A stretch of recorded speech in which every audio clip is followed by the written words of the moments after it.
we're going to make a shopping tote bag.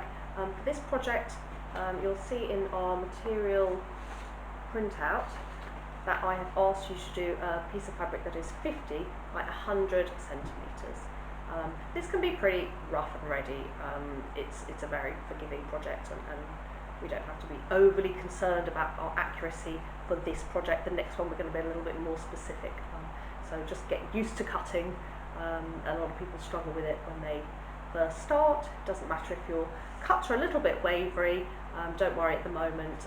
Obviously you will get better the more you do it. Okay, so I just want to talk to you a little bit about fabric. When you purchase fabric or you are using it, recycling it, wherever you're getting the fabric from, there is always there's a few sewing terms I want to just let you know. So there is the direction of the fabric is called the nap. So it's either the direction of the print, the pattern on it, whether it has birds, elephants standing up in one direction, that will give you a direction to your fabric. This has patterns where the flowers are in lots of different directions, so it doesn't matter which way round the fabric is. You can have one piece this way and one piece that way, and you won't be able to tell the difference. So that's why the direction is really important, because when you're putting your pattern out, you need to know whether you have to have the pieces all the same way up, or whether you can mix and match them to fit them together like a jigsaw.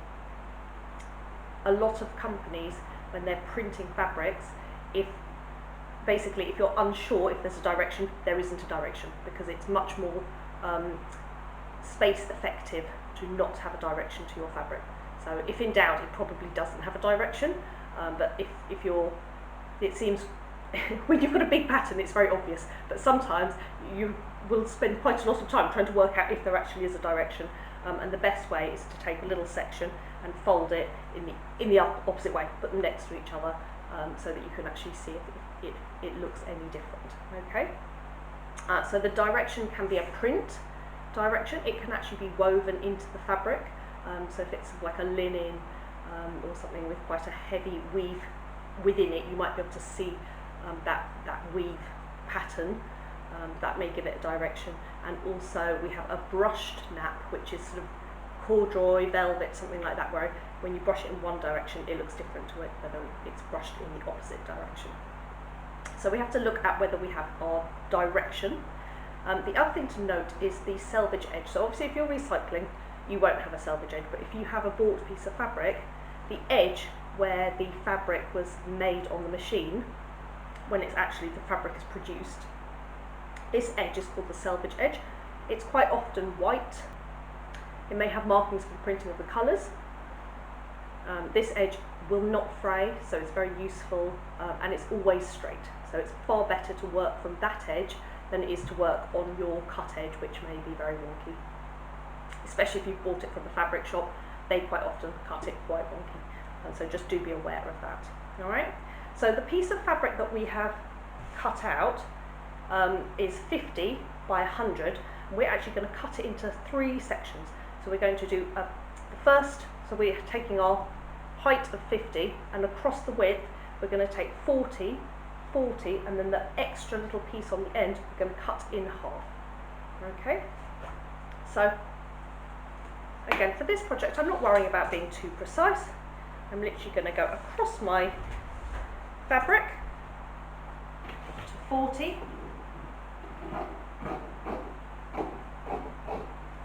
and I'm going to cut straight up there. This gives us a nice size of bag that we can fit an A4 document into.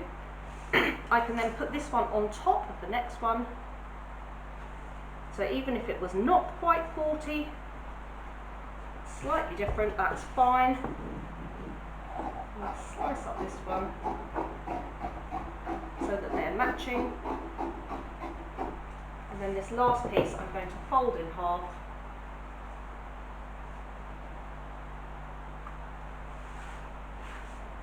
and cut it straight up the fold. Where my fabric was cut at the bottom, it wasn't quite even, so I can trim that so that they're nice and matching across the bottom.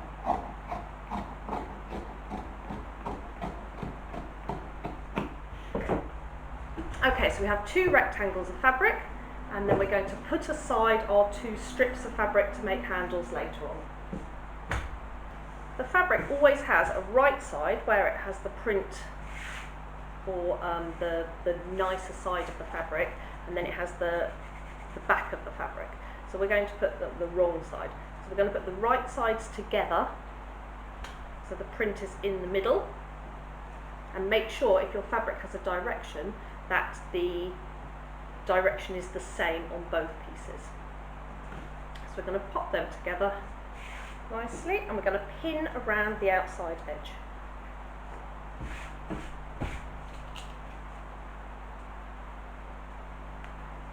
And we're going to sew around 3 sides.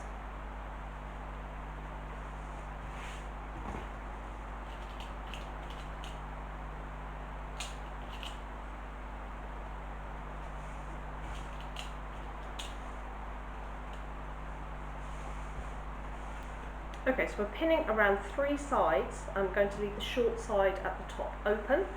1 pin I would like you to take and pin across horizontally. So the other pins, it really doesn't matter where they go. You could get away with just putting 3 pins on each side. But I just want you to put 1 pin across horizontally, okay? Okay, so we're going to take this to the sewing machine and we're going to sew around 3 sides.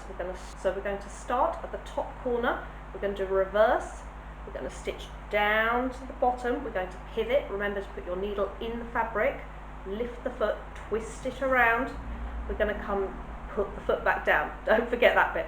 We're going to come down to the next corner, repeat and pivot down to the next end of the 3rd edge. We're going to do a reverse stitch again to tie the knot. Okay, so we're going to sew down this first side. I've lined it up with a 1.5 centimetre seam allowance. I'm going to take my first pin out. Obviously you might want to have matching thread. I've just got black because it is easier for you to see.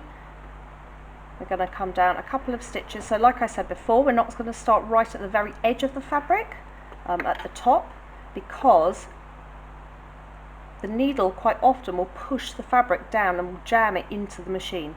If we start a little bit further forward, about 1 centimetre further forward, then we can reverse back right to the very edge. So we're going to do a couple of stitches forward and then reverse right to the edge and then come forward.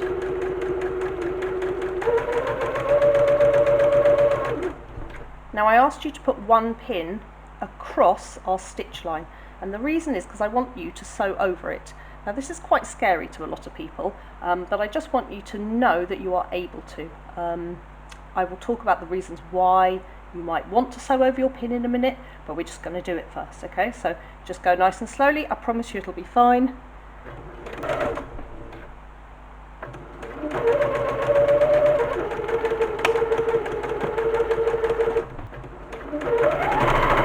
Then you're going to sew all the way down to the corner.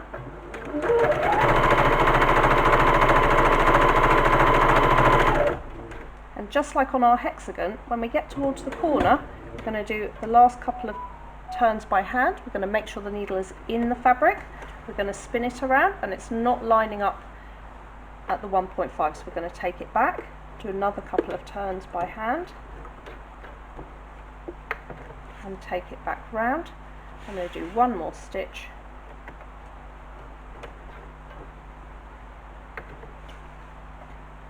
and back down the other side. Take the pins out as you go. You may see here there's a bit of a wobble in my cutting of my fabric. That's absolutely fine. We're just going to use our common sense and go straight across the seam allowance.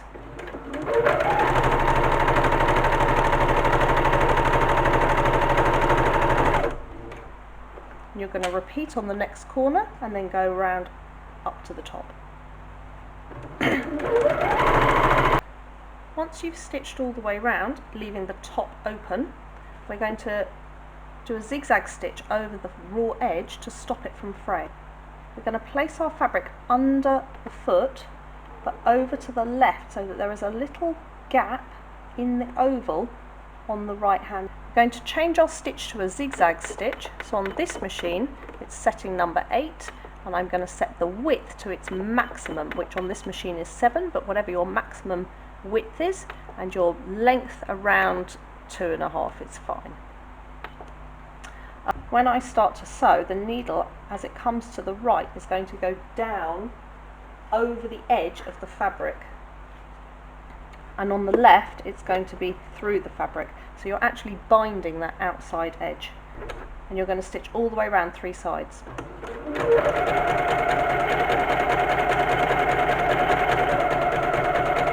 If your fabrics don't meet and you have one shorter than the other, be sure to catch the shorter one. Is more important than catching the outside of the larger one.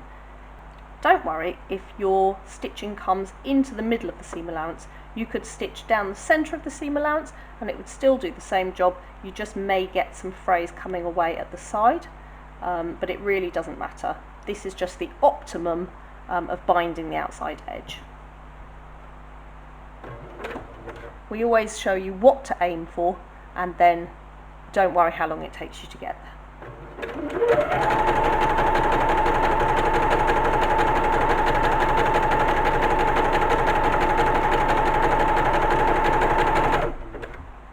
At the corner, we're just going to turn the fabric round.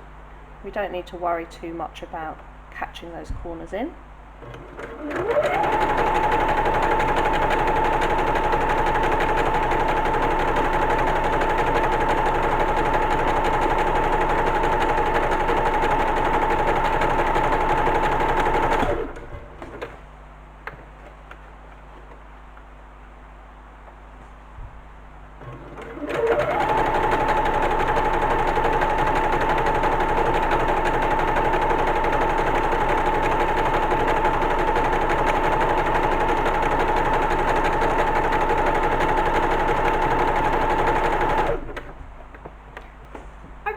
So we've sewn around 3 sides of our bag, and on top we've left open.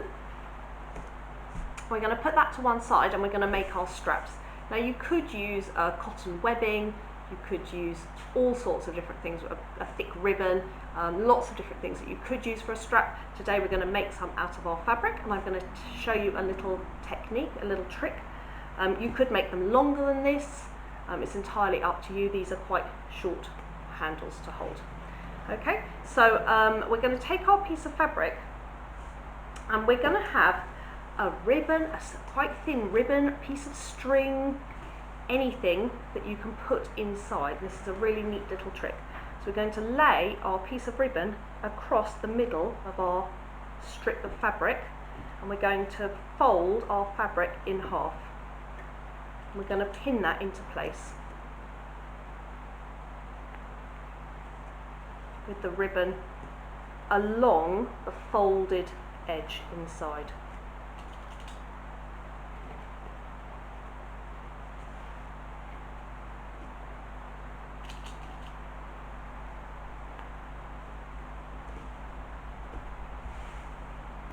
So just make sure it's sitting nice and straight, nice and flat, and your ribbon, you should have one little tail sticking out one end and the long length of the rest of it sticking out the other end, and it should be sitting nicely in the fold, not near the edge where we want to sew.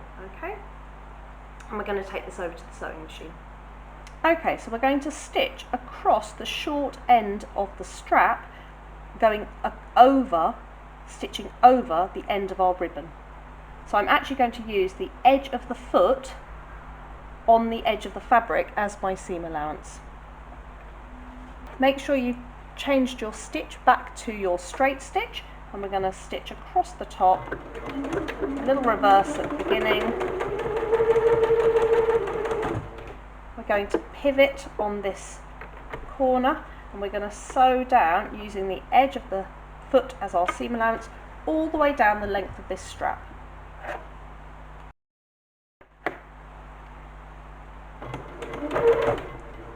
Make sure that the ribbon is tucked right inside and you're not stitching over it.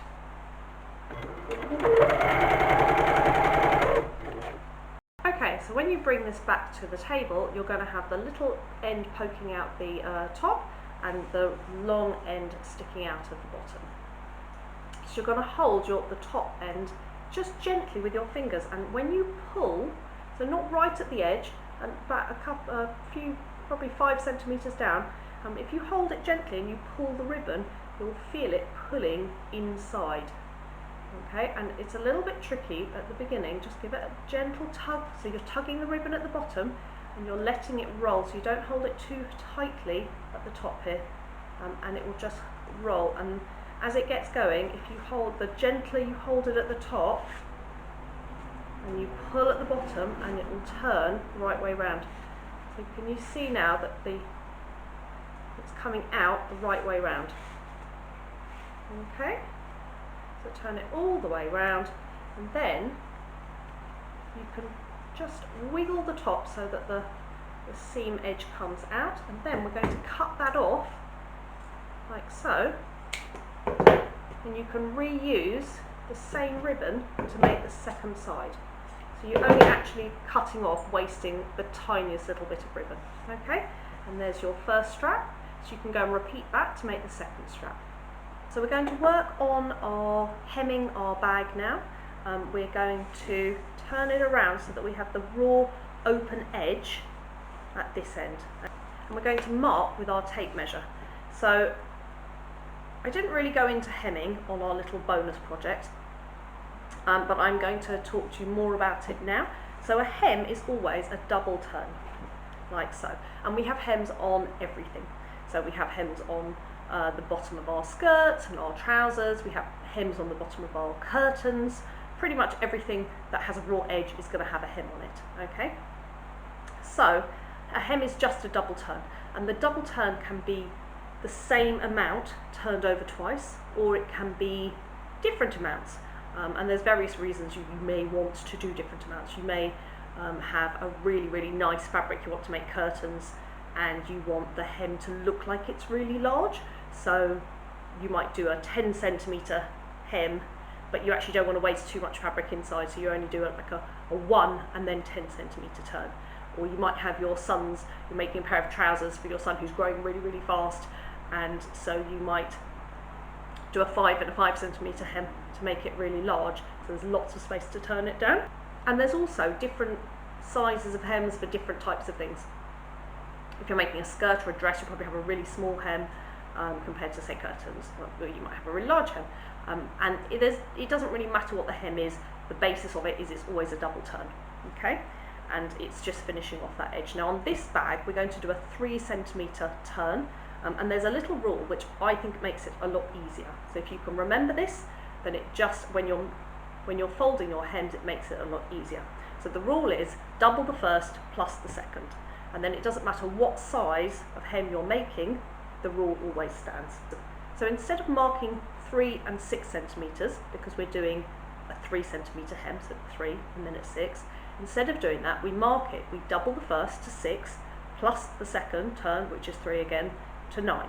So we're marking 6 and 9 on our fabric, okay? 6 and 9 on our fabric. And then what we do is we turn the edge of the fabric up to the first mark, and then we turn it up to the second mark. If you marked at 3, you're trying to fold it on that fold. You're trying to fold it on that mark, and it's quite tricky to see. So by turning it up to your marking, it makes it a lot easier. We're going to mark it 3 times on each side, okay? A lot of people, their instinct is to turn the whole edge up to the first mark and up to the second, but really you just want to turn 1 point at a time. So we're going to turn to the first mark, to the second mark, and then we're going to pin it into place. Then we're going to take our bag and we're going to spin it round so the side seam's in the centre, and then make sure that the seam is folded flat, and we're going to turn to the next mark and over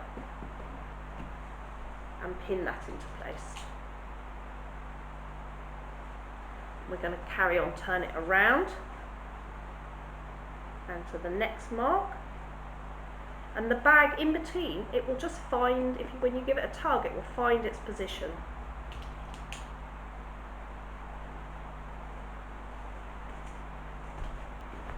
Make sure your seam allowance is lying flat, and take the edge of the fabric over and over. Once you've gone all the way round, you can shake the bag out and it should all lie nice and flat. And you'll see that it's beautifully done. The reason for doing it like that and not just folding the whole thing over, which for this bag would be okay because it's only a small circumference, if you're doing a skirt and there's a slight curve to it, it just won't work. And if you're doing curtains, it's such a long length, you sort of have to get into the routine of working your way along. So it's just all about building good habits from day one. So it's just all about building good habits, okay? We're now going to mark from the stitch line on the side in 5 centimetres. And I'm just going to mark at the bottom of the hem. Okay, and the same on the other side.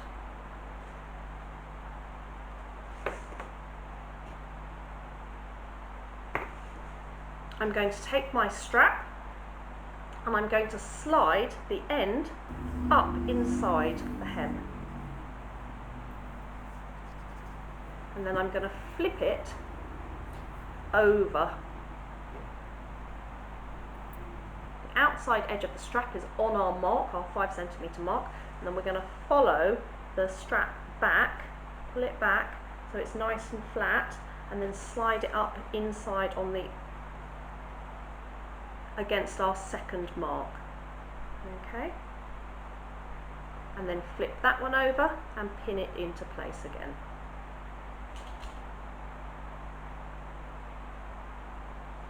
Once it is pinned into place, you should see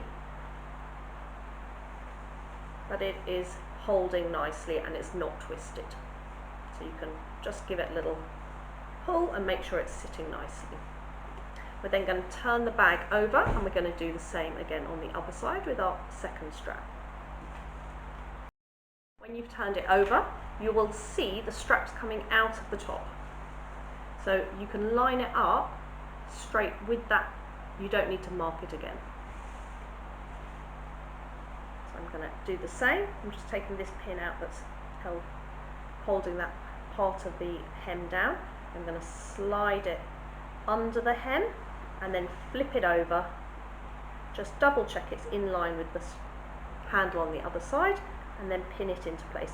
Make sure you're pinning through all the layers of the hem, the strap and the bag. So you should have 2 layers of the strap and the hem and the outside, the front of the bag. And then we're going to take the strap back around and pop it in the other side. Again, in line with our strap on the opposite side.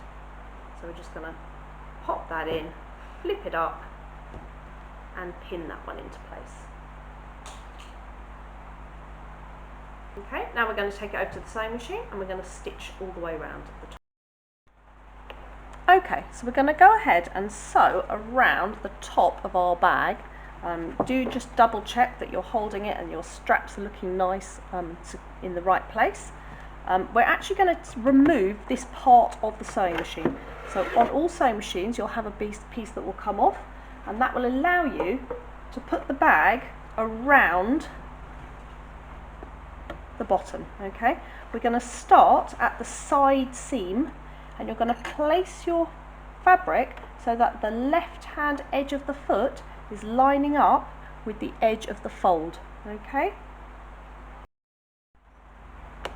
now we're going to check our stitch. We're actually going to move to our hemming stitch, which on this machine is number 2, but basically all it's doing is moving the needle over to the left. So I'm going to go to number 2 stitch. Some machines, they'll either have this option here or they will allow you to move the width of your straight stitch, and there will be this symbol with the oval and a dot at the side instead of in the middle. Okay, and you'll wheel it across and you'll see, if you watch your needle, that the needle goes from the center over to the left. Okay, and then our stitch length, so our position on this machine is 0 because it's over to the left, and then the stitch length, the same as always, around 2.5. and then we're going to sew all the way around. Because we're coming in the circle all the way around, we won't reverse at the beginning, we'll wait until we come back on top of that stitch at the end, and we'll do a reverse then. So I'm always saying to look in a different place, and now we're looking here on this edge, and we're watching the left hand edge of the foot along the fold of the hem. When we get to our straps, we're going to make sure that they are in position. We're going to take that pin out and just make sure that they're sitting nice and straight, and we're going to go across them. Okay. If you are concerned about the thickness of the fabric, don't worry, it will be fine. If you're ever worried, just go turning the wheel and push the needle through.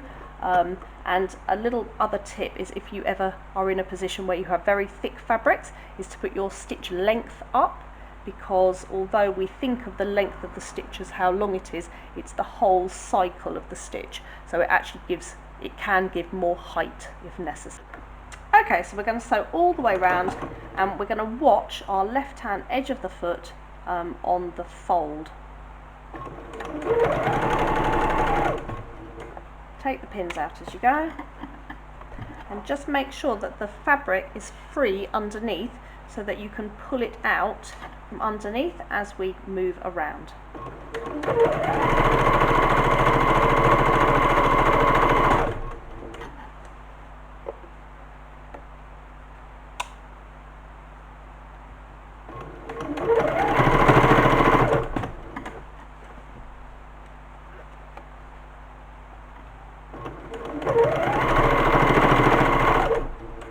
As you can see at each strap, I'm just holding the strap down, taking the pin out, making sure the next bit of fabric is sitting nicely, and coming forward. Remember what I said about keeping your fingers away from this foot, so just I can come next to it, but I'm just not actually touching it with my fingers.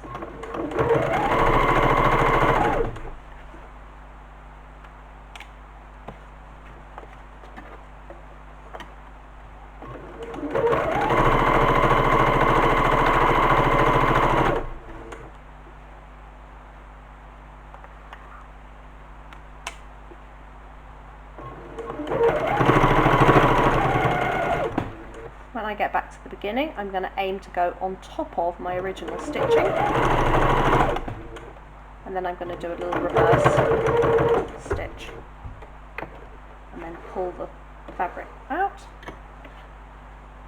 Okay, now just before we go back over to the table, I'm going to just secure the top of these straps.